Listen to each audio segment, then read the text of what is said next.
Because the cut is that way, they have to go in and turn the baby and often subluxate it then. Ever see a baby or a 1-year-old starting to learn how to walk? Everyone thinks it's kind of cute when they're falling and oh, they keep falling. Here's one of our patients' children being born. That's probably how they pulled my son out. So you can see how a subluxation can occur when a doctor just kind of grabs it and like it's a chicken or something. He snuck. He goes, when Ricky was born, the doctor wasn't there. We had to call him. He was doing his homework, and me and the nurse were. You know what? I won't tell you anymore. Might have been better off without the doctor. Oh my gosh. So, Dr. Gutman, not a chiropractor, but a medical researcher, found that 80% of the children, infants that he examined after birth, were suffering from injuries to the cervical spine, mainly the top area of the neck. It blocks the Atlanta, which is the very top nerve, and this results in a load resistance, especially making kids prone to problems with ear, nose, and throat. This is a guy who I've quoted many times because I've actually heard him speak at a seminar. The head of Harvard Medical's pathology department found that also the birth process, even under good conditions, can be traumatic and cause pressure on the spinal cord, thus resulting in nerve pressure that interferes with a child's ability to stay healthy. Okay, this is what I was talking about. An irritation of these nerves, just like, George, you might have come into me over the years, you say, oh, gee, doc, I must have an irritated nerve. My shoulder's tight. My back is tight. Well, there are very small muscles, these intrinsic muscles in the neck that can kind of tighten up on the throat, tighten up surrounding the ear. And when it does that, it places these pressure not only on these muscles, but actually can put pressure on the lymph glands that actually drain from the canal. So when it tightens up, it blocks the drainage. And this is going to keep the body from helping it to drain or heal naturally. So, as we talked about, there's these nerves that come out of the neck. They have an effect on these muscles. I'm not going to go over into these fancy names here, but I think you get the idea. Again, here's another PhD talking about the birth process and what that can do to your child's neck.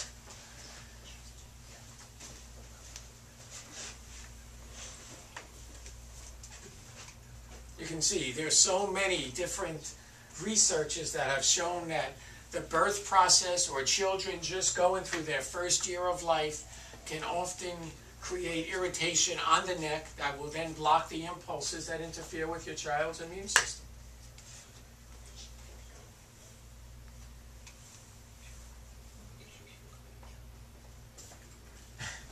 So a lot of us have seen our kids fall and think it's cute, but a study showed that 50%, almost 50% of children have fallen headfirst from a high place in their first year of life. If that's not enough to subluxate a child, what is? So they keep falling and we keep thinking it's cute. A lot of times they'll fall, they'll cut their knee, and you're going to say, oh, poor baby, let me put a Band-Aid on your knee. But who checks the spine? Not even a pediatrician. I mean, we have all our patients bring their kids in. Tomorrow we're going to have a big party here, and we're going to be checking kids all week.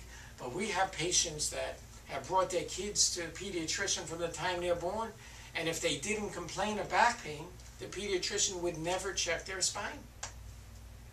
We've had patients 12, 13 years old, their spine has never been checked by the pediatrician. They've developed scoliosis that ended up needing braces, and the pediatrician had never checked them. They just often do not check the spine unless there's a symptom. When you bring your kid into the pediatrician with an ear infection, is he going to check the spine? When he's got a sore throat, when he's getting vaccinated, is he going to check the spine? Of course not. That's why every child needs to get their spine checked, and chiropractors, for the most part, are the only ones who are doing it. Now, there are other reasons where a child's immune system can definitely be lowered. We say there's physical, as we're going to talk about now, there's chemical. And chemical, you know, here they have listed secondhand smoke, antibiotics or drugs or household chemicals. But how about just junk food?